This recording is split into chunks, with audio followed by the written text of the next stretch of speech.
Port Alberni has a very rich maritime history, with many vessels traveling through our waters. But there is one vessel that has struck the hearts of people around here, and that's the Swan.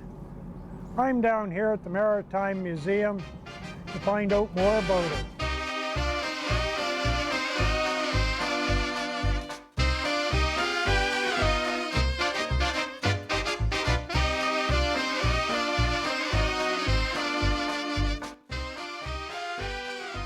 The Maritime Heritage Society is based out of the Maritime Discovery Center. Here in Port Alberni, we all know the lighthouse, and part of that is the Hutchinson Gallery. And beside the gallery is their latest acquisition, the Swan. The story of this little steamboat is so big, we had to interview 6 people. My history is as a person who helped with the raising of it. Art Skipsey is the key point raiser of it and earlier operator, owner of it. So yes, I'm very interested in it, and as one of the people writing the book on the history of Sprout Lake, it was a boat that operated for 40 area years on the lake. So we were very interested in getting the background to it, and wonderfully happy when Art restored it to operating condition. Yeah. Now, the boat didn't always operate on the lake. I believe it operated on the canal for a while too. They never found the builder's plate for the boat, but they believe it was built about 1890 over in Vancouver. When it began on the inlet, we're not sure, but we know that in 1927 it was taken to Sprout Lake, towed on a sled. Until 1927 it operated on the inlet, carrying passengers, carrying freight, and we know it was carrying meat out to Bamfield before the days of the Stone Brothers boats and the U-Chuck boats. So a very versatile boat, traveled the inlet a lot, powered by steam, and then taken to Sprout Lake, where it operated for Sprout Lake Sawmills from 1927 to 1947, carrying crew members around the lake for their logging operations. And when that mill closed, didn't it have a bit of history after that? When the mill closed, the boat was in rough shape. It had been converted to a gas engine, and sometimes being front bow heavy with that engine so it could carry more passengers, it was dubbed the Snake because it zigzagged on its routes. After 1947, it was used, donated to the Boy Scouts, the 2nd Arrowsmith, operated by Art Skipsey, and carried the hikers around Sprout Lake, often on hikes of Taylor River, Sutton Pass, Mount Klitza. As the Scouts got more boats, then this one, being of its size, was pretty well restricted to being used on the lake.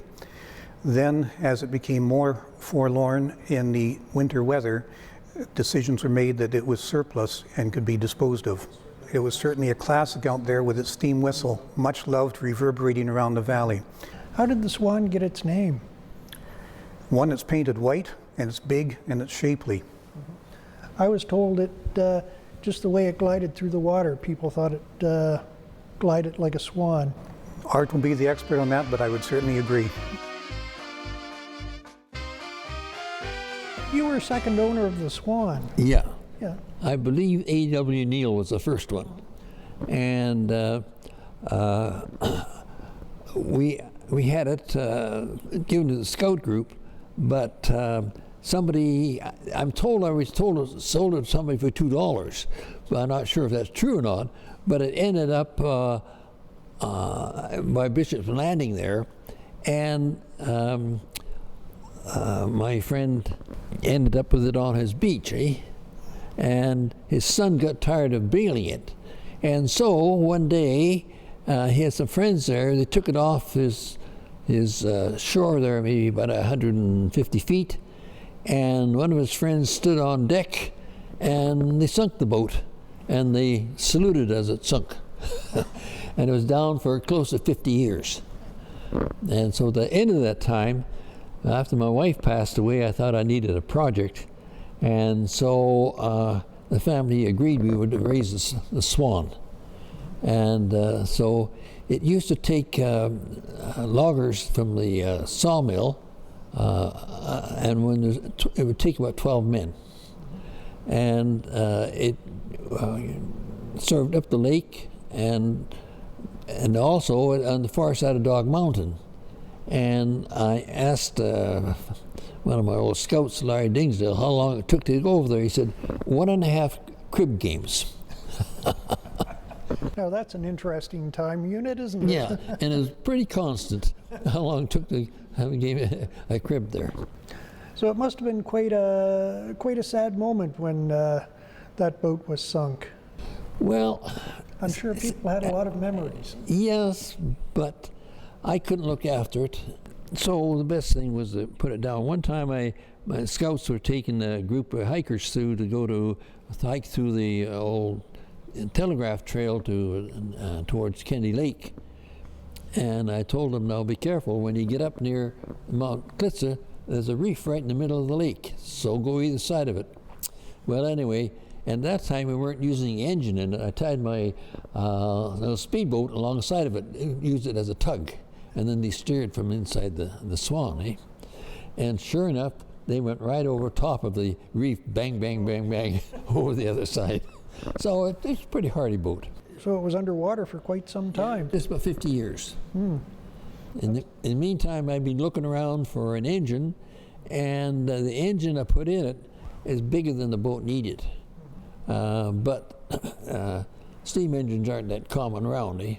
And I could have got a 2-cylinder if I had known what I was looking for, but it took me a while to figure these things out.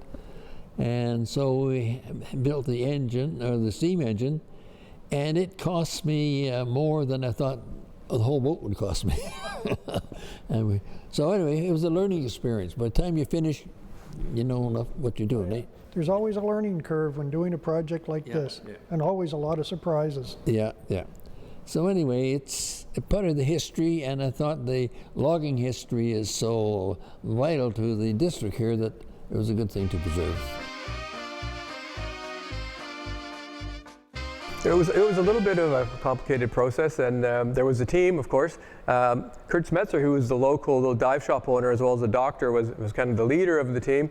And the other members included Joe Skipsey, that's Art's son, Joe Monterfey, a local expert on all things to do with ships, and myself. And on the top of the water team, we had Pete Geddes and Frank Holm helping out with support and getting the air down to us.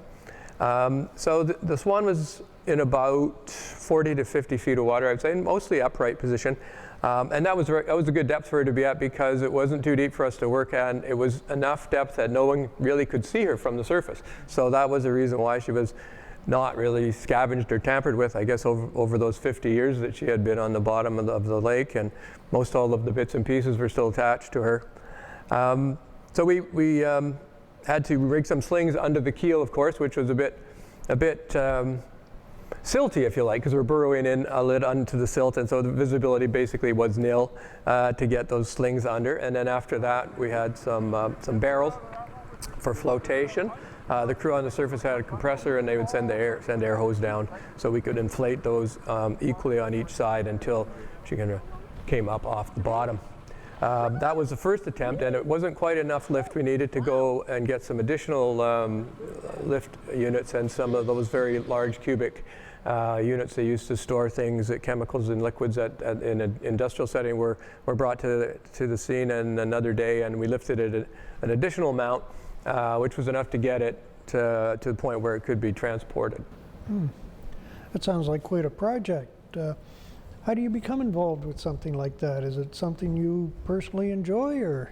Well, I'd been a diver for many years at that point, and I knew Kurt as the local dive shop operator, and he called, or Pete called as well, Pete Geddes, to say, would you be on the team to help do this? And I dived on lots of wrecks in the past, but I'd never been involved in raising one off the bottom, which sounded like a really fun project to be involved with. So I said, absolutely. So it was good. It was fun. And when you're doing dives like that, what sort of things do you have to watch for?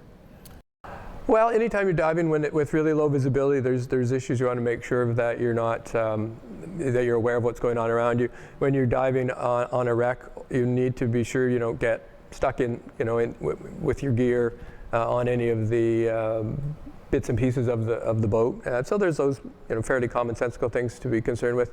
You always have to make sure you're watching your air and such when you're doing something very interesting. You can lose track of time. So those kind of things.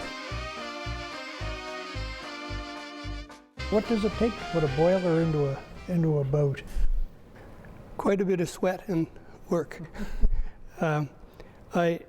We had bent all the tubes by hand. It's a copper pipe, and they had to bend all those and then solder them in. Well, I'm not a real welder, so I didn't do a good soldering job. So I got them all bent and put in, and then I took it to Art and said, maybe you better get somebody that knows more about this than I do to make it so it doesn't leak, because I put a pressure test on it and it did leak a little bit. So it's a custom-built boiler then, isn't it? One of a kind, that's for sure. Art bought the engine for it, and the boiler just supplies the steam to it. And I have some pictures actually of the first light up of the boiler. Art was lighting it, and as soon as we got up a bit of steam, he blew the whistle for the first time out in the lake.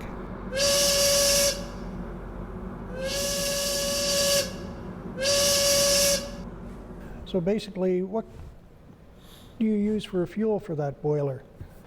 Well, it's wood, any kind of scrap wood that you can round up and get there. And how big is that boiler? What size is it?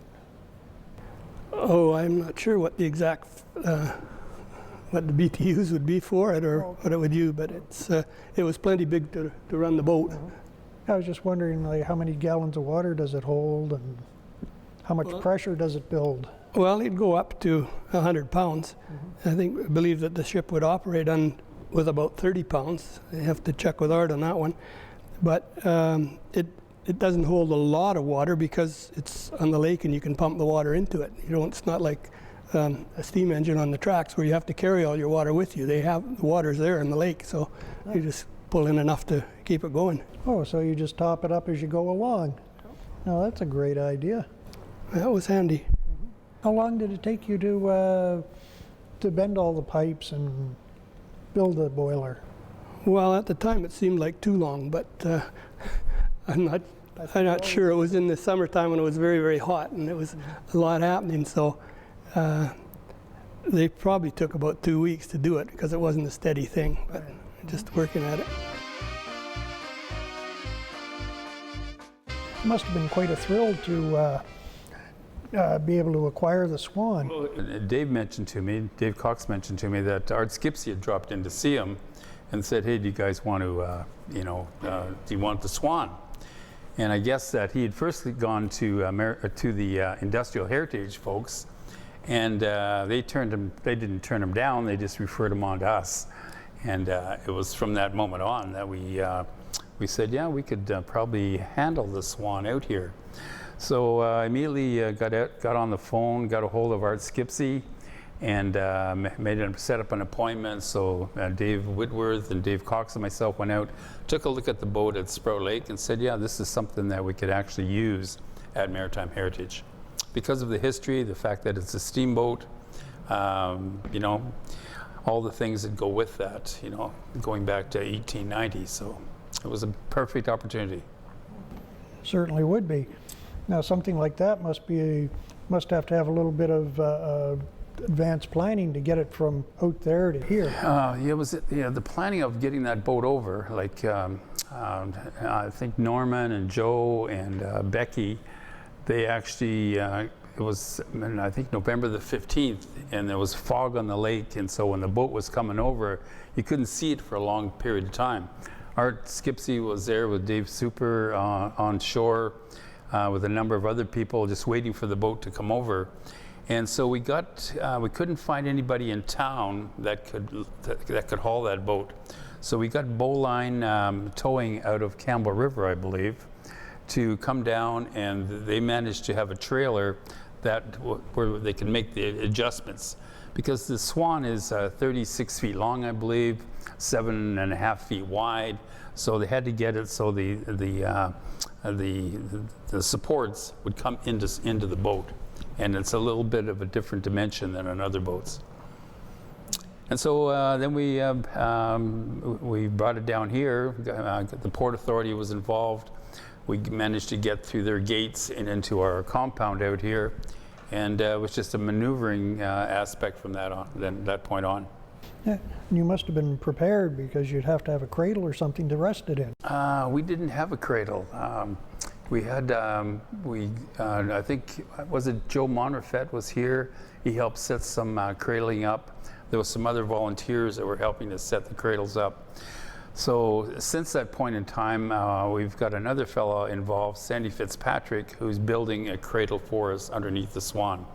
It's been, the weather has not been that great over the last year. It's either too hot, too windy, too cold.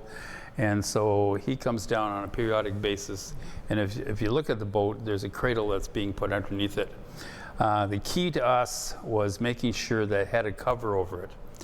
The first year we had the Swan out there, we had a tarp over it, and the tarp was blown to shreds in a matter of weeks.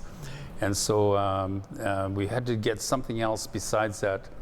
So through donations, grants and that from the regional district, we managed to get enough monies to buy the wood and build the shelter out there where it is now. And having acquired the boat, there must be a fair amount that goes into maintaining it and preserving it. Well, at the present time, it's being preserved from the sun and the wind based on that shelter out there. Come the March of this year, we're going to start working on finishing up the crib underneath it, recaulking it, repainting it, getting all those other things done to it. If you look at our credo, like we preserve, present, and promote maritime heritage in the valley and on the west coast, and in Port Alberni in particular. And if you look at our exhibits around here, they all have a local sort of context, and so the Swan was a natural fit for that, because she operated on Sproat Lake, and she was run by a Captain Art Skipsey, who ran Art Skipsey's Sash and Door here for years, and so it was a story that resonated with a lot of people in Port Alberni, I'm sure. Yeah, I don't know, to me it seems that the Swan has a particular place in people's hearts around here. Of all the many vessels that have sailed our waters, people seem to recognize the Swan. Yeah, she operated to take loggers and guys who are up and down the lake and on the inlet, of course. And after she was finished doing that, she carried the Boy Scouts around, and there's lots of great stories of Boy Scout adventures on the Swan. You have many people coming in just to talk about the Swan or learn of the Swan? Yeah, they're intrigued at the fact that this is a 19th century steam vessel. I mean, not many maritime museums get to have one of those things, and a steam-operated vessel like that is unique. And so we're really happy that Art brought his boat to us a few years ago. Yeah, probably not many museums do have one. Yeah, well, a lot of people knew that it had been purposely sunk in the 50s, of course, and Art knew where it was, and they went down and got it, and having the Swan come back to the surface resonated with a lot of people in Alberni, I'm sure.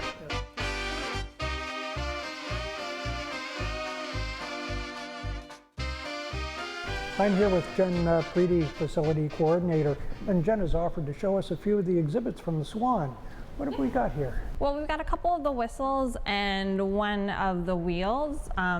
So this is one of the whistles that was used. We don't have any of the original whistles, sadly, but these are the ones that Art had used during the rebuild. So this one actually came out of the pulp mill, and it was a gift given to Art. A lot of people in the community were very kind and would offer their help in any sort of way. So this one person contributed by giving him a whistle that they no longer needed anymore. And then this whistle came off of a tractor. It's a lot bigger and heavier, but with these two whistles, that really helped create that sound that everybody could hear across the lake. It was quite a memorable sound that people could hear. I was going to say a whistle of that size would produce quite the sound. That's probably the first thing that everybody says when they think of the Swan is, I remember hearing the whistle across the lake. Everybody remembers it. And so these were two release valves that were used. So two were used at the same time. And Art says with his fond memories that when he would go out on the lake, he would have about 35% pressure, but he would want 25 coming back in. So he would let his passengers blow the whistles, and that would help decrease the pressure used. Oh, that's a great way to make happy customers. Yeah, and everybody loved the whistle, so that's probably the best way of doing it.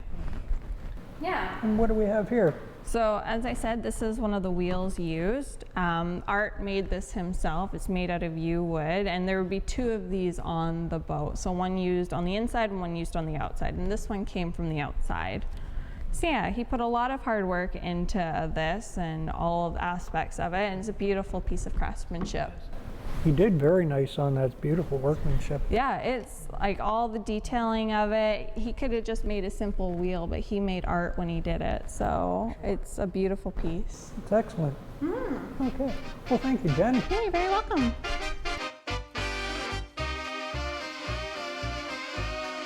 The story of the Swan is more than just the story of a small steamboat. It's a story of the age of steam. Steam is a technology that came at a very advantageous time for Canada and our history. Just like this little boat connected people of Port Alberni to Bamfield and places in between, various steamboats of other types and sizes were connecting Canadians together across the country. Even though there is no real evidence to support it, some people believe that this little boat was built in the McAlpine yards at Falls Creek in the late 1800s. They were very good at designs such as this. As you can see, it's got a relatively shallow hull. It takes less wind resistance, but it's a very solid hull for the kind of work it does. It runs on a small boiler and can do about 5 to 7 knots at 60 pounds of steam.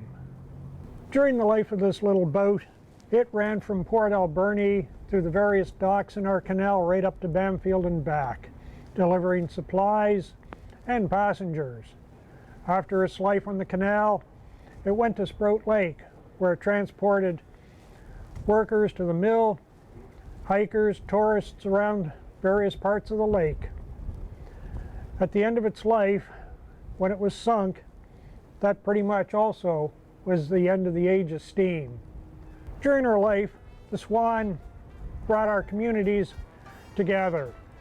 And now, here in the museum, it's once again bringing us together as a community. If you'd like more information, drop by the Maritime Heritage Museum and take a look. I'm Gerald LaBute, your local neighborhood time traveler, and I'll see you next time in time, whenever that may be.